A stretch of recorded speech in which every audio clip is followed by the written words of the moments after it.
사랑하고 축복합니다. 늘 강건하시기 바랍니다. 오늘 제목은 육체 소욕 극복하기라는 제목을 가지고 말씀을 참고하려고 합니다. 육체 소욕을 극복하지 아니하면 하나님의 나라의 유혹을 받을 수가 없다라고 하나님하고 우리가 말씀하고 계시더라니까. 그렇다고 본다면 오늘 저와 여러분들은 육체의 수욕을 정리하는데 몸부를 치면서 살아야 된다는 거예요. 그냥 불무시 사는 게 아니라 육체의 수욕을 극복하기 위해서 몸부를 치면서 이 악한 마귀 사단과 싸워서 이겨야 되었지 지면 안 된다. 왜?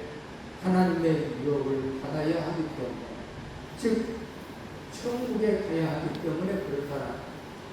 그렇다고 한다면 오늘 저와 여러분들, 아니 세상의 많은 그리스도인들이 과연 그 육체의 소욕이라는 그 단어를 가지고 어떻게 정리할까? 어떻게 이길까? 어떻게 극복할까?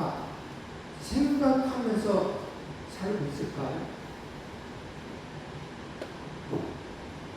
그런 생각을 하면서 살던 사람이 몇이나 제 생각은 별로 없어. 오늘 우리들은 육체의 수를 극복을 해야 돼. 이거 생각해야 돼. 시드니에 오페라 하우스가 있어요. 이 호주 시드니에 가면 유명한 오페라 하우스가 있는데요. 호주 관광 여행을 하는 사람들은 이 시드니 오페라 하우스를 방문하는 것이 필수 코스라고 해요. 그런데 시드니 오페라 하우스를 관광하는 사람들은 4가지 부류가 있다고 하는데요. 첫째는 오페라 하우스 앞에서 기념사진을 찍고 오는 사람이에요. 두 번째는 오페라 하우스의 내부 시설을 구경하고 오는 사람이에요. 세 번째는 오페라 하우스 안에 있는 레스토랑에서 식사를 하고 오는 사람.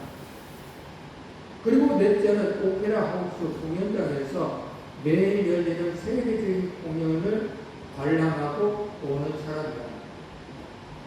그래서 시드니 오페라 하우스를 관광하고 온 사람들은 감사품을 제각기 다르다고 합니다. 이 오페라 하우스 건물에서 기념사진 찍고 온 사람은 멋진 건물에 대해서 이야기를 하고, 또 오페라 하우스 내부를 구경하고 온 사람은 그 내부 시설의 장엄함에 대해서 이야기를 한다. 그리고 오페라 하우스 안에 있는 레스토랑 식사를 하고 오는 사람은 그 음식에 대해서 말한다. 그리고 세계적 공연을 관람하고 오는 사람은 아름다운 음악과 환상적인 공연의 감동을 말한다고 해요. 교회도 마찬가지라는 거예요. 이렇게 오페라 하우스를 관광하고 온 사람들의 감상이 제각기 다르듯이 교회도 마찬가지예요. 교회에 입혀서 건물만 구경하고 사진만 찍고 가는 사람이 있다라는 거예요. 최근 어느 도시에서 새 성전을 건축했다고 천성감리교회가 신축을 했는데 그 안에는 카페가 좋다고 소문이 났고요. 카페도 크고 좋지만 5,000평 대지에서 중세 유럽풍의 웅장한 예배당과 교회 앞마당 잔디밭이 너무 멋지게 잘 만들어 놓아서 젊은이들이 와가지고 인증사진을 찍는 모습을 많이 볼 수가 있다고. 그들에게 교회는 스페셜한 인증사진을 찍는 핫플레이스인 것이죠. 또 교회 한번 구경해보자고 하면서 교회 내부를 둘러보고 가는 사람도 있어. 또 교회 식당에 식사만 하고 가는 사람도 있어. 그런가 하면 교회에 참석하여 하나님께 예배를 드리고 은혜 받고 감사해서 헌신하고 봉사하며 또 섬기시는 분들이 있다라는 거예요. 여러분은 몇 번째 부류의 사람인가? 교회는 인상 있는 것도 아니고 좋은 시절 구경하는 것도 아니고 식사하는 것도 아니에요.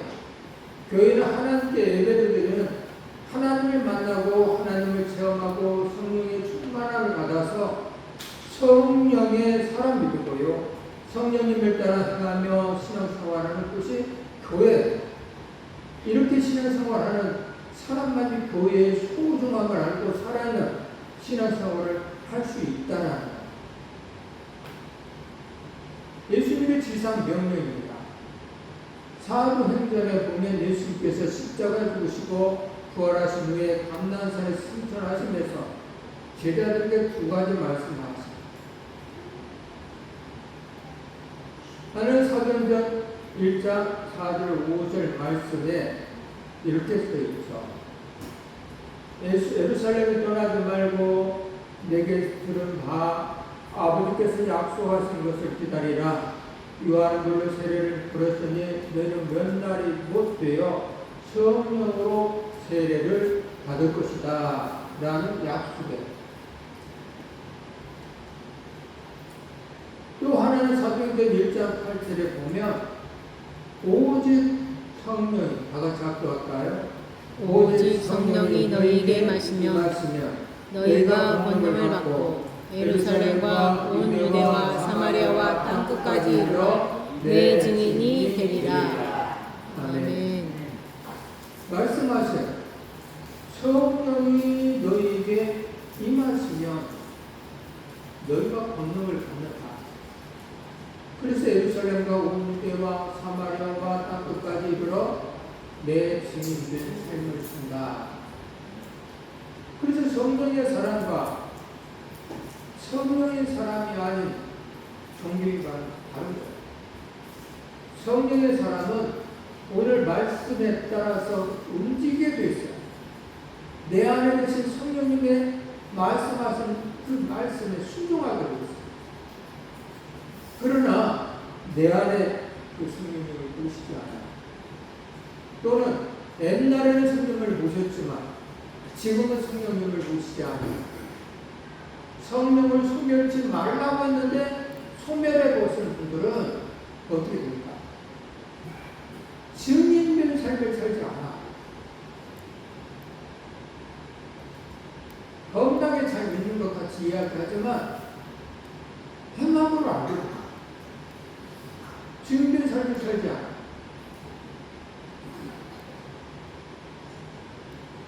사도행전 2장 1절에서 4절 말씀을 보면 그렇게 써있어요. 합독할까요? 오순절 날이 이름에 그들이 다 같이 한 곳에 모였더니 우리는 하늘로부터 급하고 강한 바람 같은 소리가 있어 그들이 앉은 온 집에 가득하며 마치 불의 혀처럼 갈라지는 것들이 그들에게 부며 각 사람이 하나씩 임하여 있더니 그들이 다 성령의 충만을 받고 성령의 말하게 하심을 따라 다른 언어들로 말하기를 시작한다. 성경에 나와 성령이 임하니까 이러한 현상들이 생기더라. 성령이 말하게 하심에 따라서 다른 언어들로 말하기를 시작합니다.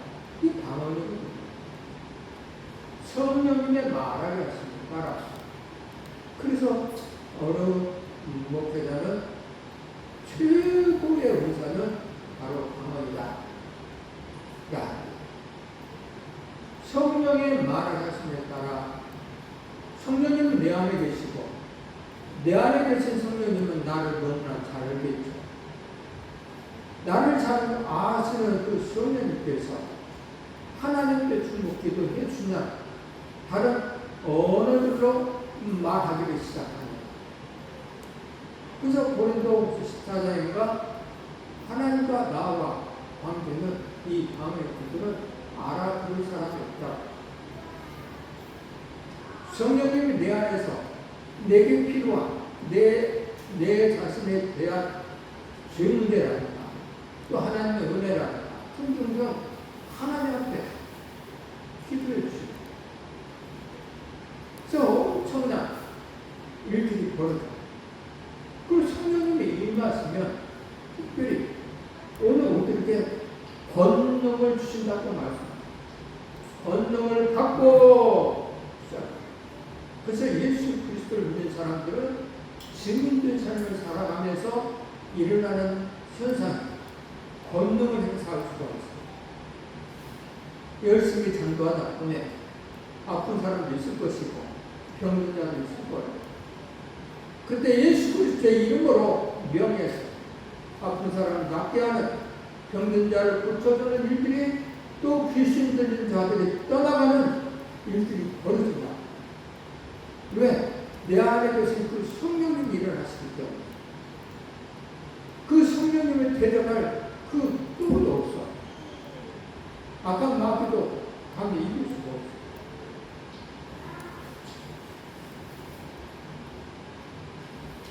16절에 이렇게 말씀, 성령을 따라 하라고 말씀하셔서 압도합니다.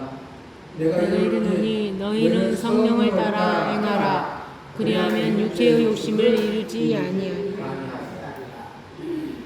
성령을 따라 행하면 육체의 욕심을 이루지 아니한다. 그렇다면 성령을 따라 행하라는 말씀을 무슨 뜻일까? 성령을 따라 행하라는 것은 먼저 하나님의 뜻을 따라 살라는 말씀이에요. 성령은 하나님의 영이시고, 성령은 하나님의 영이시기 때문에 하나님의 뜻을 가장 정확하게 아시는 분이에요. 고린도서 2장 10절 말씀을 보면 성령은 모든 것, 곧 하나님의 길을 깊은 것까지도 판단하시니라 라고 말씀하십니다. 성령은 하나님의 영이시기 때문에 모든 것, 즉 하나님 깊은 것까지도 다 알고 계신다라. 그러므로 우리도 하여금 하나님의 뜻을 정확하게 분별하며 하나님 뜻대로 살아갈 수 있게 해주신 분이 성령이십니다. 그래서 내 안에 그 성령님을 모시지 않으면 육체의 수욕을 따라 삶을 사는 것. 성령은 모든 것, 하나님 깊은 것까지 인간하십니다.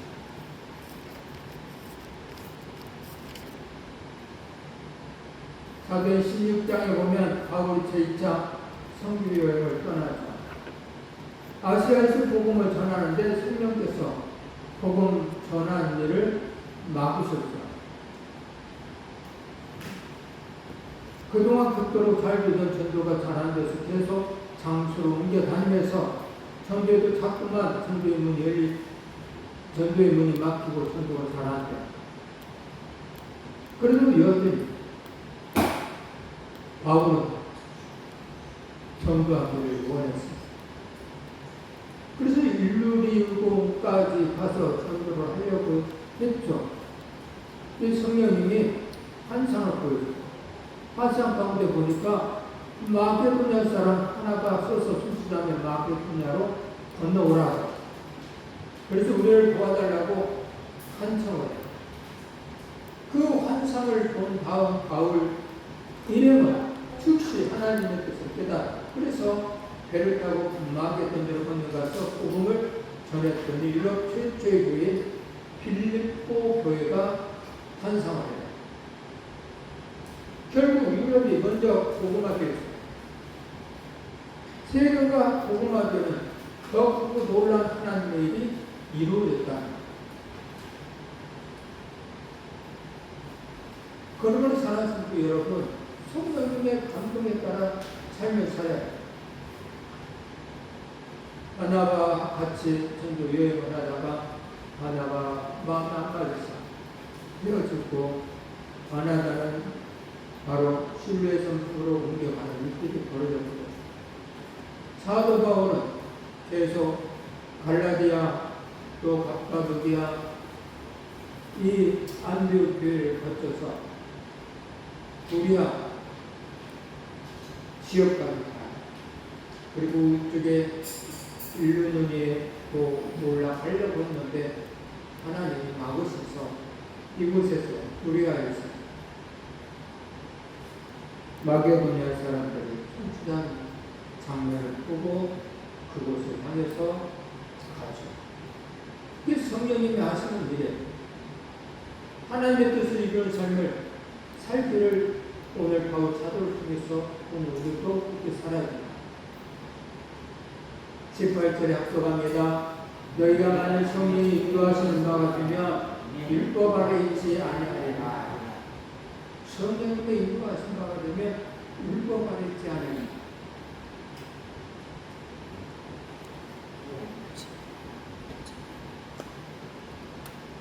다시 말씀드리자면 성령의 육체를 거치는 이 둘이 서로 대립하기 때문에 성령님의 인도함 따라 사는 사람들 육체 아래 거하다. 만일 성령의 인도하시는 바가 되면 율법 아래 있지 아니하리라고 말씀하고 있습니다. 여기서 저희가 만일 성령이 인도하시는 바가 되면 성령의 인도하시는 바가 되면 성령의 인도하시는 바가 되면 육체의 속을 따르지 않게 되고 또 율법의 지배를 받지 않는다는 말씀입니다. 그러므로 우리는 성령의 인도하심을 받으며 살아야 됩니다. 이 육체의 속을 하나하나 정리해야 됩니다. 내 안에 나만의 육체의 속이 있거든요. 어떤 사람은 물질에 이 육체의 소유가 있습니다. 자주 가는 마음이 없어가지고 항상 다오하는 겉머리처럼 계속 재물을 쌓기는 오늘 밤에 내 영혼을 데려간다고 해도 변함없어요. 이게 육체의 수욕을 계속 간직하는 사람. 이런 사람은 성령님이 일을 하실 수가 없어요. 일을 하실 수가 없는 게 아니라 성령님이 일하기를 꺼려하세요. 말씀에 순종하자는 그와 함께 하기를 원치 않아요. 그런데 성령의 인도하시는 바에 따라 순종하면 육체의 소욕을 따르지 않는다. 빌립 집사 이야기 사도행전 8장 5절에 보니까 이 빌립 엄청난 일을 우리가 빌립의 말도 듣고 행하는 기록도 보고 한 마음으로 그가 하는 말을 따르더라 라고 말씀하십니다. 또 많은 사람들에게 불렸던 많은 사람들에게 붙여서 살던 더러운 귀신들이 크게 소리를 지르며 나가고 또 많은 병자와 못 걷는 사람이 나오니 그 성에 큰 기쁨이 있더라 라고 말씀하셨습니다. 엄청난 일들이 벌어지고 있다라고 이야기하고 있습니다.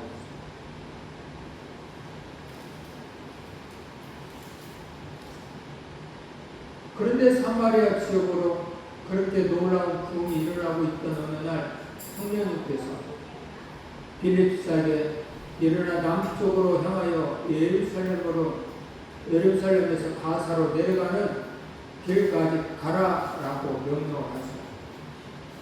문제는 그 길이 광야였다는 거예요. 아니 성령님 여기서 지금 이렇게 잘 되고 있는데 왜 그러십니까? 묻거나 따질 만도 한데요. 빌립은 묻지도 않고 따지지도 않았습니다. 그 즉시 순종해서 바로 광야로 갑니다. 빌립이 광야로 가서 보니까 누가 있었냐 라는 거죠. 에디오피아 여왕의 국보를 맡은 큰 권세가 있는 메시가 오늘날로 말하면 재무부 장관 같은 고위직 관리가 예루살렘에 예배하러 왔다가 수레를 타고 돌아가고 있었다. 이 돌아가는 도중에 성령님께서 빌립에게 수레로 가까이 가라 라고 말씀하셨습니다. 빌립이 수레를 가까이 가서 4시간 이사에서 있다가 이해가 안 되는 안디옥 교회에게 그 뜻을 묻습니다. 이 뜻이 무슨 뜻입니까? 그래서 빌립이 그 뜻을 해석해 주고요. 복음을 전하고요. 4시간 예수님을 영접하고요. 그 자리에서 세례를 받아요. 이렇게 성령의 인도하심을 받아 순종하니까 모든 일이 정확히 때를 맞춰서 하나님의 계획하심에 의해서 내 시각 구원받는 일이 벌어졌어. 누가 순종함으로? 일일이 순종함으로. 성령님의 인도함 따라 살면. 그래서 오늘 우리들은 필립사처럼 늘 말씀을 순종을 해야 돼. 절로 역정의 저자청 번연이에요. 이런 일화가 있어요. 전 번연이 신앙을 지키다가 감옥에 갇히는 일이 있었어. 근데 원체 사람의 인품이 좋았기 때문에 어느 날 간수장이 전 번연에게 비공식적으로 옥문을 열어주면서 가서 부인과 가족을 보고 오라고 가석방을 해줘. 전 번연은 고마운 마음으로 집을 향해서 가다가 다시 돌아옵니다. 그리고 간수장이 말합니다. 호의는 너무너무 고맙습니다. 그런데 내 안에 계신 성령이 인도하시는 길이 아니어서 다시 돌아왔습니다. 그리고 정확하게 1시간 후에 국왕이 직접 감옥을 찾아러 나와서 전 번연이 있는 것을 확인하고 갔다. 만약에 전 번연이 성령의 인도하심을 받지 않았다면 그날 전 번연과 간수장 어떻게 됐을까요? 살아남지 못했을 거예요. 그 사건 후에 간수장이 전 번연에게 이렇게 말했다.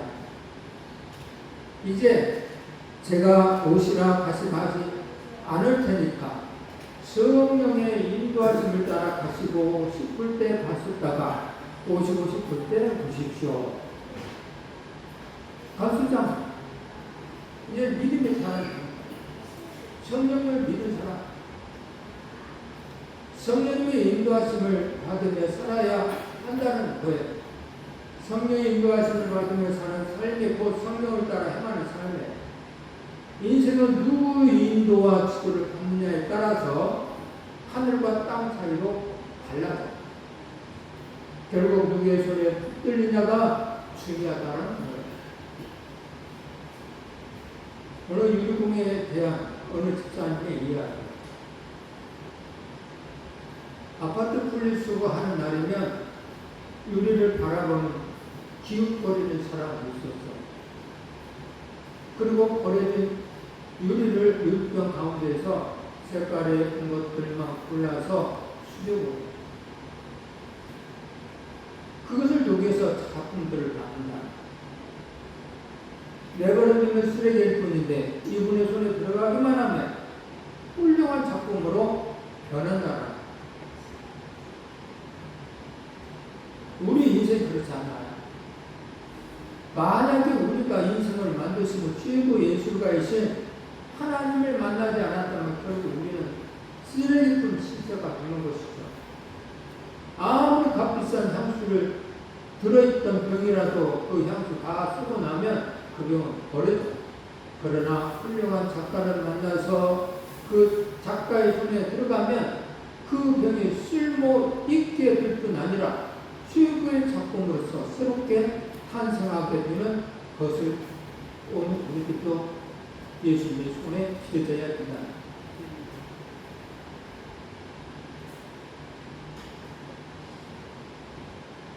영화 미션 한 장면을 보면 죄는 사망이고 사망은 결국 심판. 그런데 심판까지 가기 전에 그 악한 마귀는 사망이라는 것을 우리 마음에 인식해서 무섭게 만들어. 사망을 인식해서 예수 그리스도를 믿는 사람들은 사망 뒤에 심판, 생명의 부활이기 때문에 그 사망을 이길 수가 있어요. 그래서 예수 그리스도를 진정으로 믿는 사람들은 바로 인생 직전에 알 수가 있어요. 얼굴이 하얗고 주님을 만나는 그 과정이 우리 눈에는 안 보이지만 그 그분은 보이는 거야. 저 얼굴 하얘져. 그리고 나그네 인생의 마지막을 누가 함께 할지도 생각해보고, 그래서 누구도 만나고 누구도 만나고 그러다가 어느 날 지금도 잊지 않은 이 인정 예배를 드린 적이 있어요. 바로 우리의 허금서 집사. 이 허금서 집사님의 예수님의 일본에 있어서 임종 직전이에요. 근데 허금서 집사님이 가시지가 않는 거예요. 그래도 지혜로운 자매 하나가 이건 목사님이 기다린가 보다 하면서 급히 저에게 전화가 왔어요. 그래서 갔죠. 병원에서는 누웠다. 근데 이 양반이 그냥 숨을 쉬고 있는 거예요. 그 기도를 했어요. 이야기를 했어요. 집사님, 이 나그네 인생길 이제 하나님 앞에 가야죠. 저도 곧 따라가요. 누구나 따라가요. 먼저 가세요. 편안하게 가세요. 그렇게 기도를 했어요. 그랬더니 아무 숨을 떨어지시더라고요. 변하다만 믿음이 없는 내가 참 신기하다 라고 생각했어요. 예수 그리스도를 믿는 사람들은 사망을 이긴다. 생명의 부활을 다시 탄생하기 때문에 천국이 있기 때문에 사망 뒤 그 보이지 아니하는 그것을 바라보면서 행복하게 살아야 돼. 이겨야 된다는 것이죠. 온 사람이 죄를 범하였으며 하나님의 영광이 이르지 못했다라고. 오늘 저와 여러분들이 죄가 많으면 하나님의 영광이 이르지 못해. 다시 말하자면 하나님의 은혜를 깨닫지 못해. 죄가 많으면 많을수록 잘 깨달음이 없어. 그러나 아무리 많은 죄라 할지라도 하나님의 불꽃의 씨앗을 믿는 믿음이 생기면 그때부터 변화된다. 육체의 소욕이 사라지기 시작해. 하나님의 말씀에 따라 인도에 따라 삶을 살아야 돼. 예전의 모습이 80도로 바뀌어야 되는 거예요. 이 죄의 사망 때문에 오늘 우리들은 마음을 괴로워하고 답답하게 하고 악한 마귀에게 진흙에서 삶을 살아요. 그러나 예수 그리스도께서 우리를 위해서 십자가를 죽으셨기 때문에 우리는 새로운 피조물이라고 얘기해요. 보라, 너희는 새로운 피조물. 이전 것은 지나갔으니 라고 말씀하셨어요. 그래서 오늘 우리들은 새로운 피조물답게 하나님의 자녀답게 의로운 삶을 살아야 합니다. 한번 죽는 것은 사람에게 정해진 것이요 그 위에는 심판이 있을 것이다 라고. 맞아요. 한번 죽는 것은 사람에게 다 있어. 그러나 그 뒤에는 심판이 기다리고 있냐, 이것은 신앙이 있는 사람과 없는 사람의 생각이 다르기 때문에 그렇죠. 신앙이 있는 사람들은 바로 심판을 기다려. 그러나 믿지 않는 사람들은 믿을 수가 없기 때문에 사망에서 전혀 흥정하다. 불교의 윤회설이라든가 공명론이라든가 그런 것에 의해서 삶을 사는 것이죠. 요새 점이 굉장히 유행하고 하루점 해가지고 행사장마다 그런 것들을 준비한다. 사람들이 허하기 때문에, 다시 말하자면 죄의 삶을 살기 때문에 뭔가를 이렇게 한번 운명론처럼 장난이야 하면서 쳐다.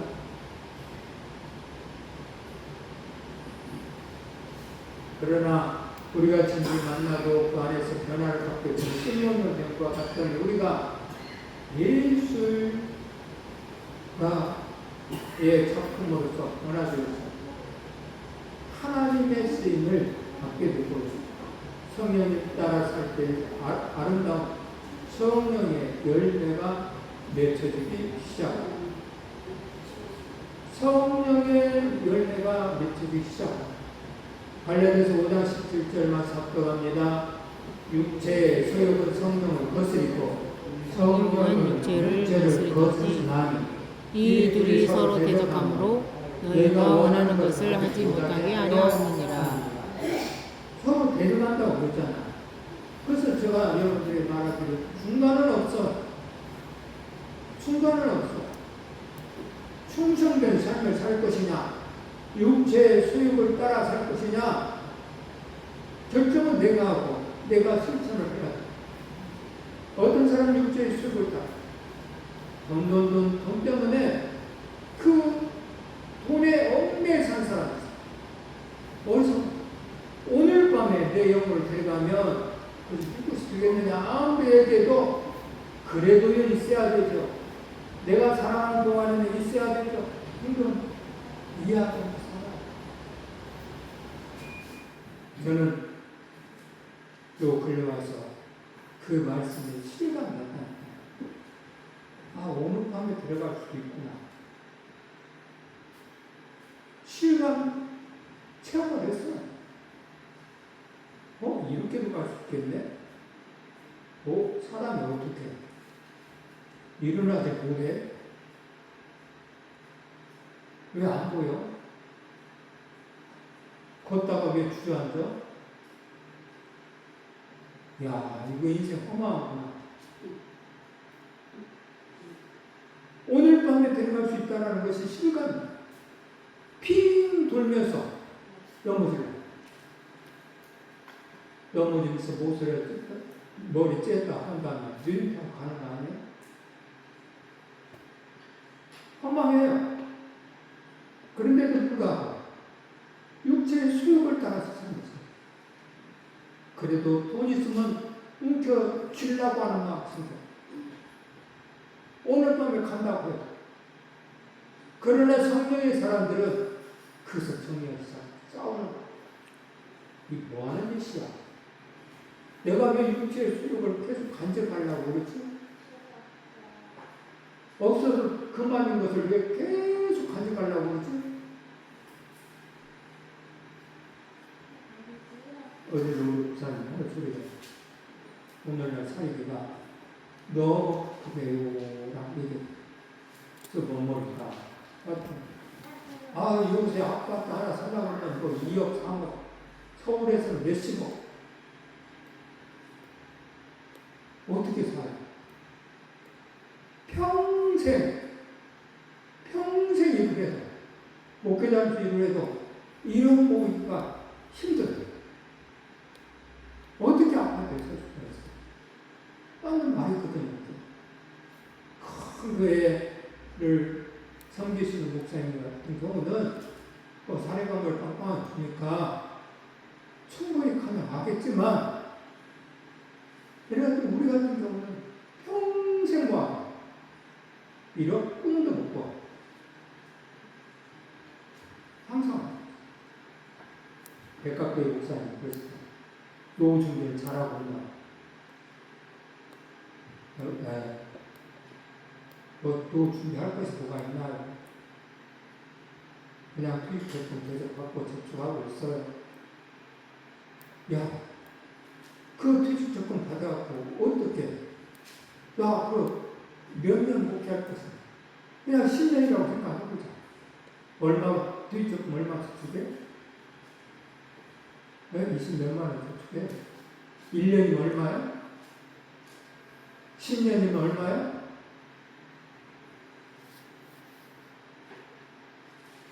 1,000만 원도 안 돼. 1,000만 원 좀 넘겠다. 왜 노후가 대책이 되냐? 맞는 말이죠. 하나, 그 생각 속의 삶을 살면 저는 괴로워. 미쳐 돌아버릴 것 같은 생각이 들 것 같아요. 근데 하나님이 저의 마음속에, 그게 뭔 소용이냐? 오늘 밤에 내가 너를 데려가면 그게 네 것이 되겠는 거야. 야, 없어도 살아. 말씀으로 가르쳐줘요. 성령님이 감동 감화 역사하시사 들여다는 풀한 고기를 생각해 봐라. 공중의 새를 봐라. 모아들이지 아니하되 하나님이 입히시느니라. 아멘. 하나님이 하신다는 것. 그 말을 믿는 것. 그 말씀을 믿으면 나는 평안하게 행복하게 나그네 인생을 살 수가 있어. 근심 걱정 안 하고 살 수가 있어. 똑같은 상황인데 어떤 때는 근심 걱정을 하고 어떤 때는 행복하게 살 수 있는 길이 있는데 이 두 갈래 길에서 뭘 선택할 것인가를 잘 결정을 해야 해. 성령을 따라 사시는 분들은 육체의 소욕에 전전하지 않아. 오직 하나님의 나라와 의를 위해서만 생각하는 거야. 먹든지 마시든 무엇을 하든지 다 하나님의 영광을 위해서 하라. 이 말씀을 따라 삶을 살기 때문에 오늘 아침에 말씀드렸지만 하나님과 나와 관계는 내가 주인공이라고. 그래서 주인공답게 사는 거야. 모든 사람에게 베풀면서 희생하면서 하나님 보시기에 기쁘게 하는 삶을 사는 거야. 내 주먹을 털면 얼마나 아깝겠어. 하지만 내 이웃을 사랑하는 마음으로 내 주먹을 털면 행복해져. 그래서 어떤 사람은 그 행복을 사기 위해서 늘 주먹을 털어. 이름도 참 요상스럽지만 소금 전도 왕이라고 하는 저 부산에 가면 최원수 장로님 이름이 원수요. 그 장로님 얘기해요. 나는 주일이면 주머니에 한 20만 원을 가지고 가네. 뭐 헌금 마시려고요? 아니 헌금 말고 감사하면 말고 뭐 하려고요? 애들 용돈 주려고. 애들 학생들 용돈 주려고. 매주 그렇게 가지고 가네. 그것이 나의 기쁨이야. 내 주머니를 털지만 나는 행복해. 근데 어떤 사람은 성령을 따라서 삶을 살면서 행복을 간직하는 사람이 있는가 반면에 어떤 사람은 육체 수욕 때문에 주머니에다 꽁꽁 숨기고 살면서 살다가 사람들하고 존경을 받지 못하고 사십니다. 에이, 그야말로 짱이야. 이런 소리나 듣고 살. 그러면 안 된다는 거야. 내미 제라돌의 저작들을 일부에 얘기해요. 오늘의 문제는 싸우는 것이요. 내일의 문제는 이기는 것이요. 모든 날의 문제는 죽는 것이다. 라고 이야기하고 있습니다. 빅토르 이번에 인간에게 세 가지 종류의 싸움이 있다고 봤어요. 이 세 가지 종류의 싸움. 첫째는 자연과의 싸움. 각종 재난, 홍수 또는 가뭄, 태풍, 지진, 기근, 극한의 한파,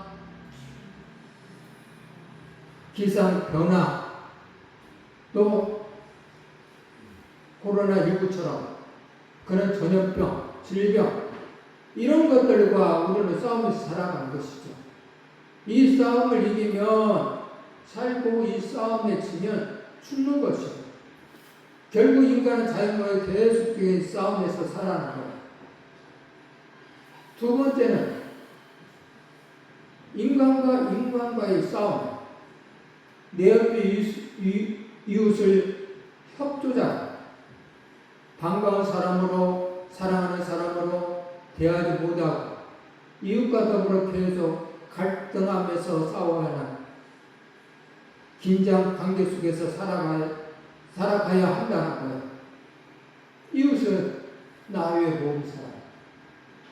내 아내가 될 수 있고, 남편이 될 수 있고, 자녀가 될 수 있고, 물론 친구도 될 수 있고.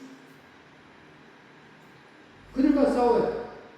과연 오늘 우리의 사회 현실을 보더라도 살려고 살벌한 전쟁터를 풍부케 하는 하루가 펼쳐지고 있죠. 또한 셋째로는 자신과의 싸움. 오늘 우리들은 부득불 자신과의 싸움을 해야 해요. 사실 가장 무서운 적은 바로 자기 자신, 나 자신의 욕망과 자신의 나약함과 무지함 또한 나 자신의 게으름과 더불어서 싸워야 하는 것. 그러면서 자기 진실을 갖고 진실을 찾고 지켜가는 그런 삶을 살아야 돼요. 그래서 빅토르 이거는 자연과의 싸움을 설명하면서 바다 위의 노동자라는 책을 썼고요. 인간관계를 역사적으로 연구하면서 93년이라는 소설을 썼고요. 그리고 자기 자신과의 싸움을 극적으로 그래서 네미 제라툴이라는 하는 부류의 명작을 만들었어요. 나라고 하는 존재, 인간 자체에 대한 실질적인 고민을 해보셨습니까? 자기 진실, 자기 존재를 찾으려고 얼마나 몸부림치면서 살고 있습니까? 나는 신앙이니까? 나는 기도하는 사람인가? 내가 하나님의 뜻대로 살려고 하면 하나님의 말씀을 봐야 되는데 하나님의 말씀을 보는 사람인가? 듣는 사람인가? 자기 자신과의 싸움을 해요. 나는 신앙인으로서 항상 기뻐하라고 해서 기뻐해야지. 범사에 감사하라고 해서 감사해야지. 쉬지 말고 기도하라고 했으니까 기도해야지. 하면서 싸우는 거예요. 악한 마귀 사단은 어떻게 항상 기뻐할 수 있냐 하면서 꼭 거기에 이유를 붙여요. 어떻게 범사에 감사할 수가 있어? 이유를 달아서 우리를 지 마음대로 움직이려고. 하나님의 뜻이 아닙니다. 자신과의 싸움이 그것이 중요한 거예요. 자신의 존재를 찾으려고 얼마나 몸을 치느냐에 따라서 찾을 수가 있는 거예요. 쇼펜하우어 이야기. 오늘날 쇼펜하우어라는 유명한 철학자가 길을 가는데 깊은 생각을 하면서 가다가 너무 골똘히 생각하던 나머지 앞에서 오는 사람을 못 보고 부딪혀요. 훤한 배난인데도 충돌이 됐어요. 황하고 부딪히니까 그쪽 사람이 아니 이 사람이 무슨 생각하게 그렇게 사람을 쳐다보지도 않고 가다가 들어박는 거예요. 그러면서 도대체 당신은 누구요? 라고 물었다고 해요. 그랬더니 쇼펜하우어가 하는 말 바로 그게 문제예요. 내가 누군지를 내가 몰라서 지금 고민하고 있는 거예요. 내가 누군지를 내가 몰라서 지금 고민하고 있습니다. 오늘날도 예수 그리스도를 믿는 사람들이 이런 생각을 가져요. 내가 신앙인으로서 고민을 해야 해요. 그리고 하나님의 선하신 뜻이 무엇인지를 알아야 되고요. 그런 사람들은 창조의 목적, 하나님의 영광 올리는 삶, 예수님의 구원의 목적 땅끝까지 이르러라 내 짐이 비려는 삶 이런 걸 알아요. 그래서 거기에 맞춰 삶을 사는 것이죠. 나 스스로 찾기 위해서 얼마나 고민해 보셨느냐 이 말이죠. 29부화 중에 파리와 종남이라고 하는 재밌는 이야기가 나오는데요. 어느 날 파리 한 마리가 꿀 항아리에서 꿀을 빨아먹다가 그냥 변두리에서 조금씩 빨아먹으면 될 텐데 조금 더 많이 좀 더 많이 먹으려고 깊이 들어갔다가 그만 꿀 항아리에 푹 빠져버리고 말았다. 날가가 꿀에 젖어서 이제는 날 수가 없게 되고 그냥 거기서 꿀 좀 먹다가 죽을 위치에 되었다라는 것이죠. 이렇게 처량한 시기에 됐을 때 그 모습을 본 존나비가 하는 나비 한 마리가 그 뒤를 펄펄 날면서 파리를 부르시. 야, 이 미련한 놈아. 아니, 조금만 놈이 변두리에서 조금만 빨아먹어도 충분할 걸 왜 그 안에까지 들어갔다가 그 모양이 됐냐, 이 바보 같은 놈아. 비웃었다는 거야. 그러다가 해가 졌어요. 그리고 주인이 등불을 켰어요. 좀나비들이 모여들어요. 불을 가까이 모여들다가 좀 더 밝은 곳으로 하며 모여들다가 그만 그 속에서 다 죽고 말아요. 그러니까 이 파리가 하는 말, 야, 이 바보 같은 놈아, 너는 나보다 더 바보다 라고 말해요. 자기 육체를 이기지 못해서 여기에 끌려가다가 비참하게 희생되고 많은 이런 어리석은 모습들이 혹시 내 안에 있지는 않냐? 혹시 그 속에 살고 있지는 않을까? 과연 나는 누굴까? 지금 내 마음, 내 몸, 내 뜻, 내 습관, 내 성향과 내 기질 이대로 좋을까? 정말 이대로 괜찮을까? 한번 솔직히 우리 자신들에게 물어봐요.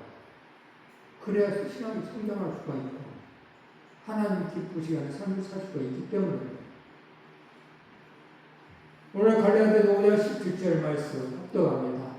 육체의 소욕은 성령을 거스르고 성령은 육체를 거스르나 이 둘이 서로 대적하므로 내가 원하는 것을 하지 못하게 하려 함이라.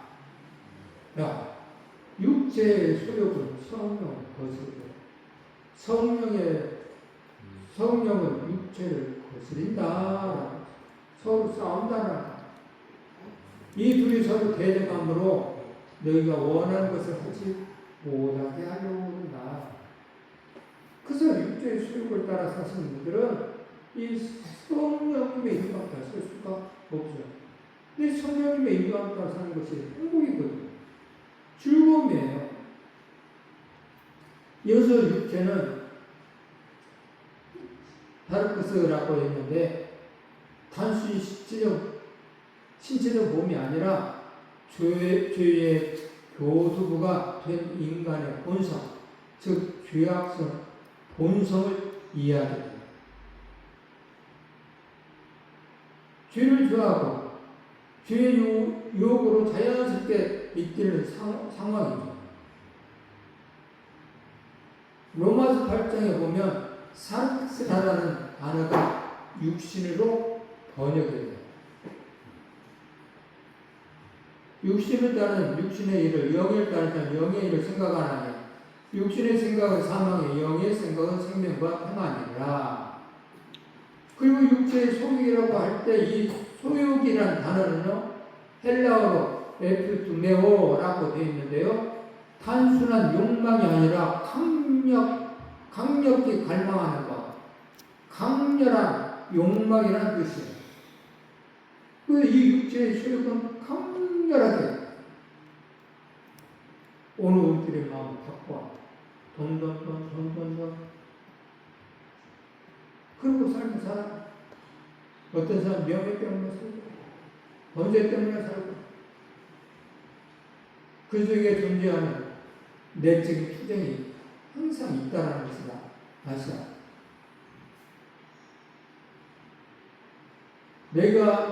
너희는 너희가 하나님의 성령인 것과 하나님의 성령이 너희 안에 계시는 것을 알지 못한다. 우리 안에 성령이 계신다는 것을 알지 못하면 안 된다라는 망각하는 삶을 살아서는 안 된다. 내 안에 그분이 계시지? 성령님이 계시지? 내 앞에 하나님 계시지? 내 뒤에 하나님 계시지? 내 옆에 하나님이 계시지? 그런데 내가 어떻게 저 사람에게 사기를 줄 수가 있어? 내가 어떻게 저 사람에게 악한 말을 할 수가 있어? 어떻게 비방할 수가 있어? 하나님의 성령이 우리 안에 계시는 것을 알지 못하는 사람들은 그 행동을 하지만 하나님의 성령을 모시고 사는 사람들은 다르다는 것을 이야기하고 있습니다. 알지 못하느냐? 너희 안에 하나님의 성령이 계시는 것을 알아야 된다. 모르고 살면 안 된다. 말씀하고 있습니다.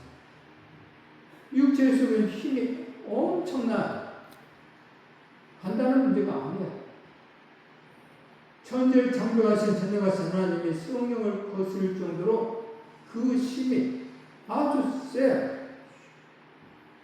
그래서 이 육체의 수욕을 따라서 사는 사람들이 많은 저 현상에 보이는 것에 많은 것을 보여주면서 따라. 아까 마귀 사단이 예수님을 시험할 때도 그랬어요. 이 돌을 떡덩이를 만들어라 하면서 현상화시키는 거예요. 성전 꼭대기에 올라가서 이야기를 보여줘가면서 계속 보이는 현상에 의해서 넘어뜨리기 위해서 역사를. 그래서 아까 마귀 사단은 오늘 우리들도 그렇게 육체의 수욕을 보여줘가면서 우리를 넘어뜨리려고 한다는 거예요. 그때 우리들은 이겨야 된다는 것이죠. 그러므로 누구든지 그리스도의 힘으로는 이 육체의 수욕을 이길 수가 없다라는 것이 이야기하고 있습니다. 로마서 7장 24절에 있는 말씀은 그러면 내가 한 법을 깨달았느니 곧 선을 행하기 원하는 나에게 악이 함께 있는 것이로다. 내 속삭임을 하나님의 법을 즐거워하되 내 지체 속에서 한 다른 법이 내 마음의 법과 싸워 내 지체 속에 있는 죄의 법으로 나를 사로잡는 것을 보는도다. 오라 하는 공부한 사람, 이 사망의 몸에서 누가 나를 건져내냐. 투가 싸운다 오죠. 야, 미치겠다. 내 마음에서 투법이 싸운데 내가 날마다 치고 있구나. 날마다 치고 있구나. 육체의 수욕을 따라서 살고 있구나. 그런데 한쪽에서 그렇게 살면 안 되지, 그렇게 살면 안 되지, 가르쳐 주는데도 치고 있다. 그래서 하는 말, 이 사망의 무게에서 누가 나를 건져내냐. 라고 얘기해요. 그래서 어떤 분들은 이 말씀만 가지고 이야기하죠. 봐봐, 사도 바울이 이렇게 말했다. 아, 인생사 다 그런 거야. 힘들고 어렵고. 하나님 다 하실 거야. 하면서 이야기. 근데 안타깝게도 이렇게 말했던 사도 바울이 8장에 와서 생명의 성령의 법이 죄와 사망의 법을 이겼다라고 얘기합니다. 그리고 성령의 사람으로서 완전히 탈바꾼 삶을 로마서 8장에 이야기합니다. 그래서 오늘 우리도 얼마든지 이길 수 있다. 육체를 이길 힘은 성령밖에 그럴 수 없는 거예요.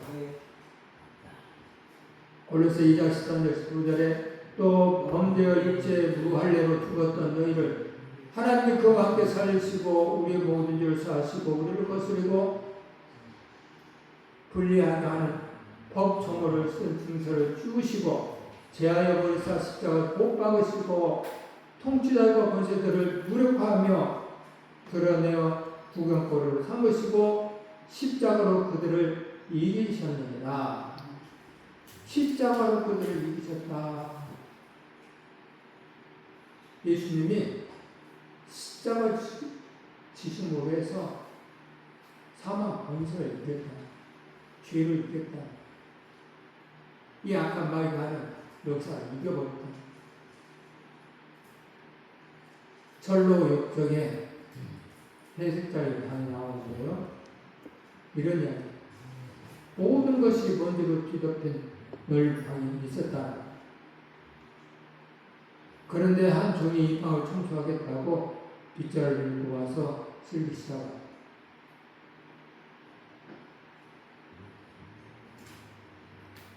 다시 말하자면 육체의 수를 따라서 살게 되면 반드시 육체적인 결과를 거두게 될 거라는 이야기인데요. 이 철로 역정에 나온 이 방은 피자를 쓸 때 그 먼지 때문에 사람들이 콜록콜록 기침을 해요. 그리고 어느 한 사람이 와서 물을 뿌려서 또 그 기침을 멈추게 해요. 그런 과정이어야 돼요. 누구와 같이 성령에 따라서 달라진다는 이야기를 하고 있는 거예요.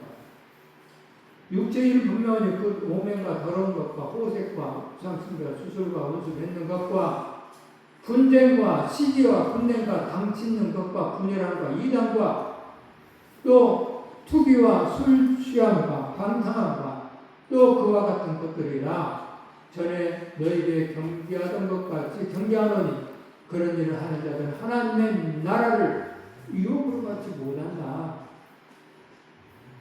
맞아요. 오늘 하나님의 나라는 이렇게 이야기합니다. 그래서 오늘 저와 여러분들은 성령의 9가지 열매를 반드시 받아야 돼요.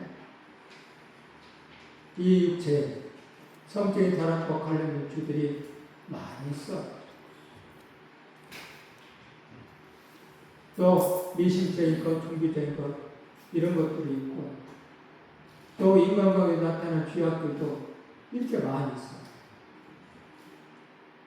그리고 술과 관련된 개인적인 감정도 들어있어.